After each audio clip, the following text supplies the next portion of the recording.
નમસ્તે મિત્રો, જય શ્રી કૃષ્ણ। મારી ચેનલ ટેસ્ટ બાય નીતામાં આપનું હાર્દિક સ્વાગત છે। આજે આપણે બનાવીશું મસાલેદાર ભીંડાનું શાક। 200 ગ્રામ ભીંડા લીધા છે। ભીંડાને આ રીતે બંને સાઈડથી કટ કરી લેવાના છે અને વચ્ચેથી કાપો મૂકી દઈશું। બધા ભીંડાને આ રીતે સમારી દેવાના છે।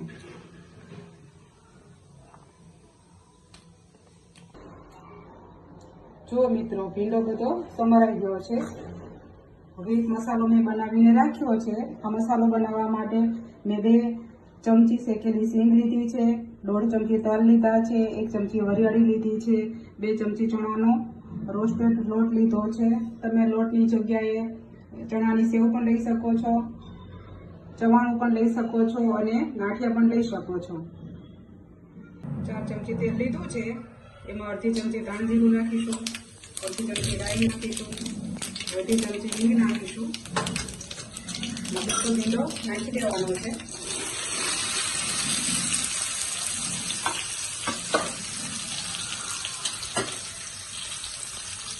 અડધી ચમચી હળદર નાખીશું, અડધી ચમચી મીઠું નાખીશું।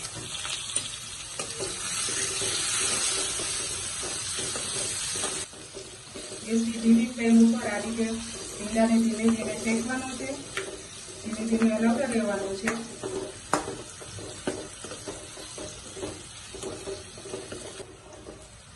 જો મિત્રો, ભીંડો સરસ ફ્રાય થઈ ગયો છે। ભીંડાને ફ્રાય થતા 2 થી 3 મિનિટ લાગે છે। હવે આપણે એને એક પ્લેટમાં કાઢી લઈશું। આ પેનમાં આપણે વઘાર કરી લઈશું। મેં 1.5 ચમચી તેલ એડ કર્યું છે। તેલ ગરમ થઈ ગયું છે। હવે એમાં આપણે 1 વાટકી દૂધ નાખીશું, બારીક સમારેલું છે। એના રીતે ધીમા ગેસે હલાવતા રહેવાનું છે।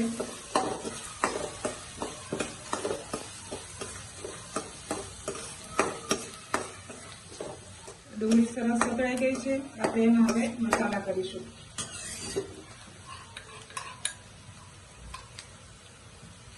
દોઢ ચમચી મેં લસણ મરચાંની પેસ્ટ કરી લીધી હતી, એમાં ઈ નાખીશું।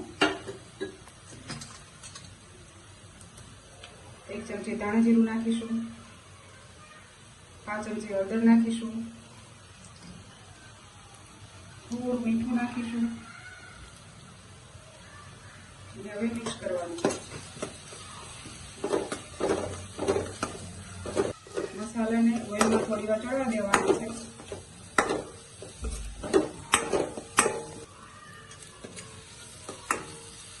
મસાલો ચડી ગયા છે। આપણે હવે જે પહેલેથી જે મસાલો બનાવીને રાખ્યો હતો એ એડ કરીશું। એને બરાબર મિક્સ કરી લેવાનું છે। ગેસની ફ્લેમ ધીમી રાખવાની છે, નહીતર મસાલો દાજી જશે।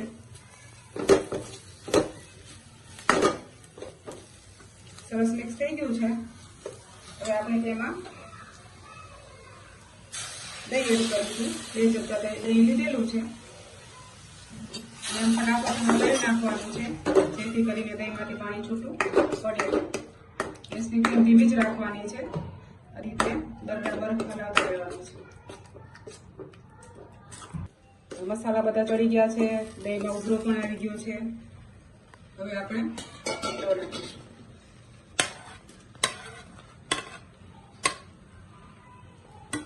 આ રીતે એકદમ મિક્સ કરી લેવાનું છે।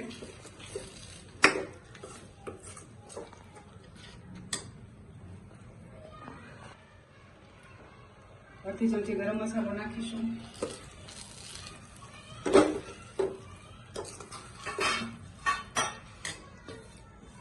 ને ઉપરથી થોડી કોથમીર ભભરાવીશું।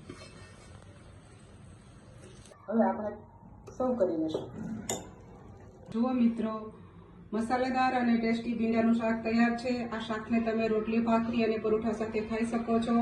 તમે મારી ચેનલને સબસ્ક્રાઇબ ન કરી હોય તો કરી દેજો, જેથી આવા અવનવા વિડીયો તમને જોવા મળે।